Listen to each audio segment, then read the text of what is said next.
Hello बच्चों, कैसे हैं आप लोग। क्लास 10th बायोलॉजी चैप्टर दूसरा है श्वसन। आइए इसके लॉन्ग क्वेश्चंस को हल करते हैं। मैं टोटल 9 प्रश्न हल करने हैं। प्रश्न देखिए, अवायवीय एवं वायवीय श्वसन के विभेदों को स्पष्ट करें, यानी दोनों में क्या अंतर है वो हमें बताना है। अवायवीय एवं वायवीय श्वसन में अंतर, यहाँ पे 4 अंतर दिए गए हैं। तो हमें ऐसे नहीं लिखना है, हमें अलग अलग खंडों में लिखना है। ठीक है, हमें ऐसे लिखना है ताकि अच्छे अंक आपको मिल सके। सबसे पहले आपको लिखना है वायवीय एवं अवायवीय श्वसन में अंतर निम्नलिखित है। ठीक है, वायवीय श्वसन और यहाँ पे अवायवीय श्वसन। वायवीय श्वसन की बात की जाए, वायवीय श्वसन ऑक्सीजन की उपस्थिति में संपन्न होता है। ठीक है, और अवायवीय श्वसन में जो श्वसन होता है वो ऑक्सीजन की अनुपस्थिति में होता है, ऑक्सीजन नहीं होता। ठीक है, इसके बाद देखिए दूसरा क्या है अंतर। वायवीय श्वसन का प्रथम चरण जो है कोशिका द्रव में तथा द्वितीय चरण माइक्रोकॉन्ड्रिया में पूरा होता है, जबकि अवायवीय श्वसन में जो पूरी प्रक्रिया जो है वो कोशिका द्रव में ही संपन्न हो जाती है। ठीक है, इसके बाद तीसरा देखिए, इसमें ग्लूकोज का पूर्ण ऑक्सीकरण यानी विखंडन होता है, कार्बन डाइऑक्साइड और जल बनता है और ऊर्जा भी बनती है। ठीक है, यहाँ पे आप देख सकते हैं, यहाँ पे ग्लूकोज ये टूट गया, ये वायवीय श्वसन है। ये माइक्रोकॉन्ड्रिया में कार्बन डाइऑक्साइड, जल और ऊर्जा बनती है।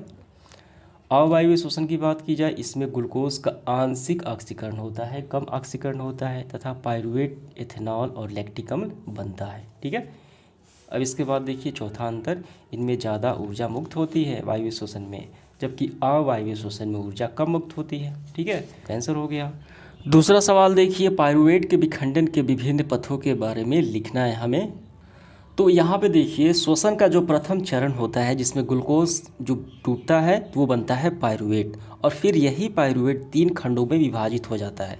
ठीक है, तो यही तीनों खंडों के बारे में हमें लिखना है। देखिए यहाँ पे कैसे विभाजित होता है। वही पहले खंड में इथेनॉल पर कार्बन डाइऑक्साइड, दूसरे खंड में बनता है पायरुवेट का पूर्ण विखंडन जिसे वायवीय श्वसन कहा जाता है माइक्रोकॉन्ड्रिया में, और तीसरा होता है लैक्टिक अम्ल बनता है ऑक्सीजन के अभाव में। ठीक है, तो आइए इसको हम लोग लिखते हैं पायरुवेट के विखंडन के चरणों को।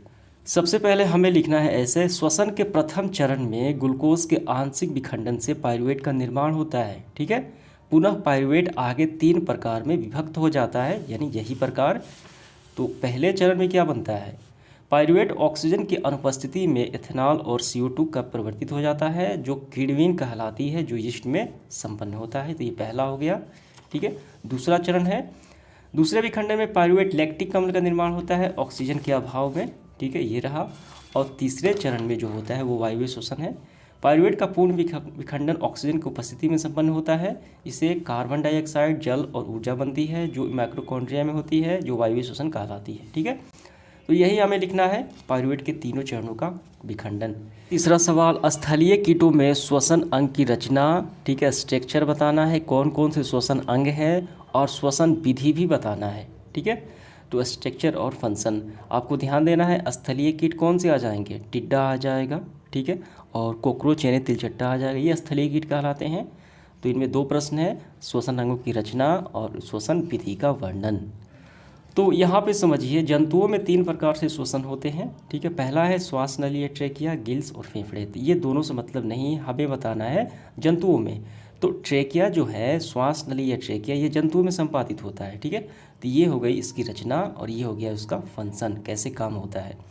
शरीर तो देखिए कौन से आते हैं, टिड्डा और तिलचट्टा में ट्रेकिया शरीर के भीतरी अत्यंत शाखित हवा भरी नलिकाएं हैं जो सीधे ऊतकों के संपर्क में होती है और दूसरी सतह पर, ठीक है, शरीर की सतह पर स्वाद रंध्रों नामक छिद्रों में खुलती है। ये रचना हो गई स्ट्रक्चर।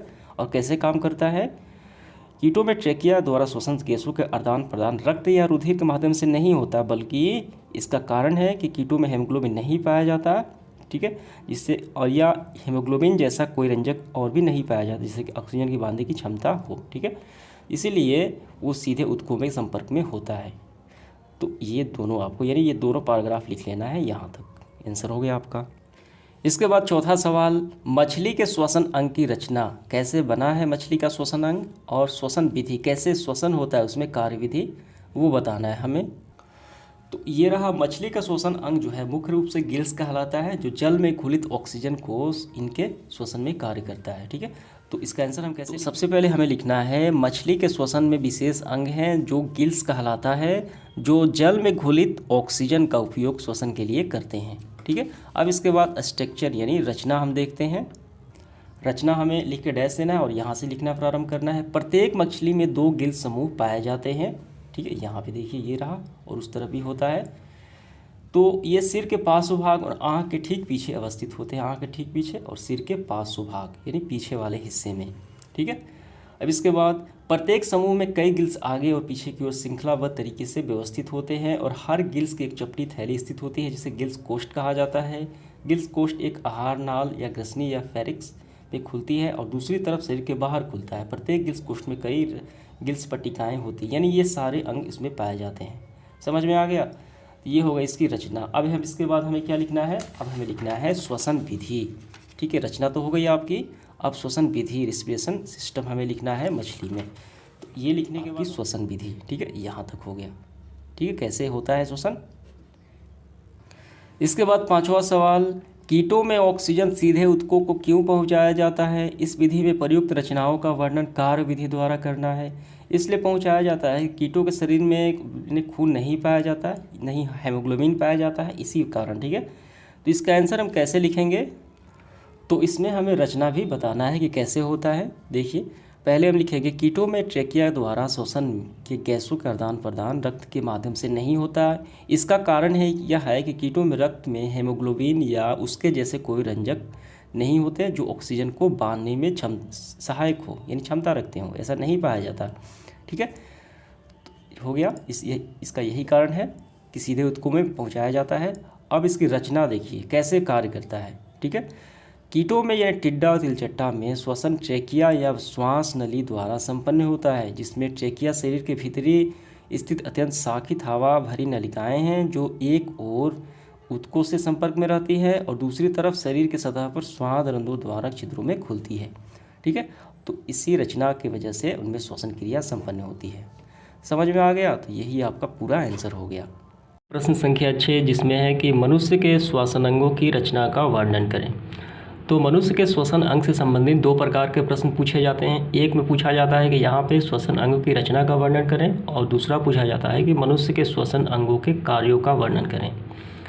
तो कई विद्यार्थी दोनों को आपस में मिक्स कर देते हैं, ये बातें आपको ध्यान रखनी है। यहाँ हमें सिर्फ श्वसन अंगों की रचना का वर्णन करना है, यानी कि मनुष्य का श्वसन अंग किन किन अंगों से मिलकर बना है। स्टेप को लिखना प्रारंभ करना है। मानव श्वसन अंग में नासिका छिद्र, स्वर यंत्र या लैरिक्स, श्वसनली या ट्रेकिया, फेफड़ा मिलकर श्वसन अंग का निर्माण करते हैं। तो ये कहाँ है, आइए इसको देख लेते हैं पिक्चर में। तो यहाँ आपको ध्यान देना है, श्वसन अंग मुख्यतः 4 होते हैं। पहला होता है नासिका छिद्र यानी नाक का छिद्र यहाँ पे, और दूसरा होता है लैरिक्स, ठीक यहाँ पे, और तीसरा होता है ट्रेकिया या श्वास नली, ये रहा, और इसका अगला स्टेप है फेफड़ा। कुल 4 ये अंग मिलकर श्वसन अंग का निर्माण करते हैं। हमें बस इनकी रचना बताना है, कार्य नहीं बताना है, ठीक है। तो चलिए प्रश्न का आंसर लिखना प्रारंभ करते हैं। तो ये बातें आप पहले लिख चुके होंगे, तो इसके बाद अगला स्टेप करते हैं। तो यहाँ से आपको लिखना है रचना। और एक बात और ध्यान देना है कि प्रत्येक जो रचना होगा, प्रत्येक में स्टेप बाय स्टेप जो चरण होगा सबका नाम आना चाहिए। जैसे कि नासिका छिद्र, इसके बाद लैरिक्स होगा, इसके बाद ट्रेकिया होगा और फेफड़ा होगा, यानी चारों उसमें सम्मिलित होनी चाहिए उसकी रचना। ये रचना का वर्णन काफ़ी संक्षेप में किया गया है। तो इस प्रकार लिखना है रचना। नासिका मुख्य द्वार के ठीक ऊपर स्थित होती है, यानी नाक। इसमें 2 लगभग गोलाकार बाह्य नासिका छिद्र होते हैं जो भीतर की ओर 2 अलग अलग दायां और बायां नासिका वेसम में खुलते हैं। नासिका वेसम अंदर की ओर ग्रसनी के में कंठ द्वार के समीप खुलती है तथा इनके नीचे एक छोटी सी रचना स्वर यंत्र या लैरिक्स होती है, ठीक है, ठीक, यानी नासिका छिद्र के बाद कौन सी रचना? लैरिक्स होती है। और ठीक यहाँ पे लैरिक्स पीछे की ओर श्वास नली या ट्रेकिया में खुलती है, ये तीसरा भी हो गया। ट्रेकिया की लंबाई 11 मीटर होती है। ट्रेकिया वक्ष गुहा में पहुंचकर विभाजित होकर 2 श्वासनियों में बढ़ जाती है। प्रत्येक श्वसनी फेफड़े में प्रवेश कर श्वसनिकाओं या ब्रोंकुल्स में विभाजित हो जाती है। ये श्वास नली या ट्रेकिया के बारे में भी हो गया। अब इसके बाद अंतिम स्टेप है फेफड़ा। फेफड़ा मनुष्य के वक्ष गुहा में स्थित होते हैं। फेफड़े में 2 स्पंजी गुलाबी थैलीनुमा रचना है जो हृदय के इधर उधर लूरस गुहा में स्थित होता है। फेफड़े में करीब 3×10⁸ वायु कोष पाए जाते हैं। इस तरह मनुष्य के फेफड़े में श्वसन गैसों के आदान प्रदान के लिए करीब 400 से 800 वर्ग फीट सतह उपलब्ध होता है। मनुष्य के श्वसन अंगों की रचना हो जाती है।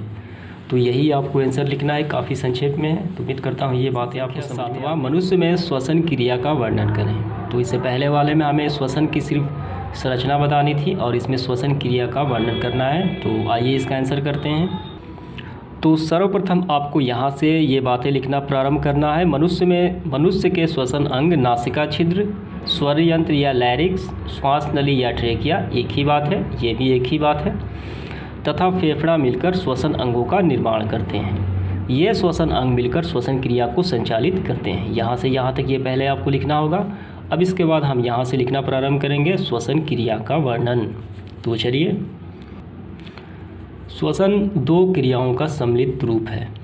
पहली क्रिया में हवा नासिका से फेफड़े की ओर पहुँचती है तथा इसका ऑक्सीजन फेफड़े के दीवार में स्थित रक्त सेल में पहुंचकर यानी रक्त कोशिकाओं में रक्त में चला जाता है। इस क्रिया को प्रश्वास कहते हैं। ठीक इसके अपोजिट यानी विपरीत दूसरी क्रिया उच्छ्वास कहलाती है।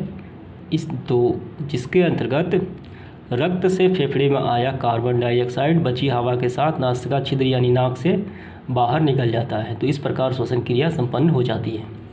ये काफ़ी बेहतर इसका आंसर होगा, संक्षेप में है, ज़्यादा लंबा भी नहीं। प्रश्न 8वां, श्वसन एवं श्वासोश्वास के बीच क्या विभेद है, अंतर है, वो बताना है। तो यहाँ पे मैं स्क्रीनशॉट लगा देता हूँ, वहीं से आपको कर लेने हैं। इसके बाद देखिए प्रश्न क्रमांक 9, कोशिकीय श्वसन का वर्णन करें। किसे कहा जाता है कोशिकीय श्वसन? तो श्वसन की जो परिभाषा होती है, ठीक है, जिसमें ग्लूकोज जो है वो कोशिकीय ईंधन होता है। तो ये परिभाषा है, यही होता है कोशिकीय श्वसन की परिभाषा, ठीक है।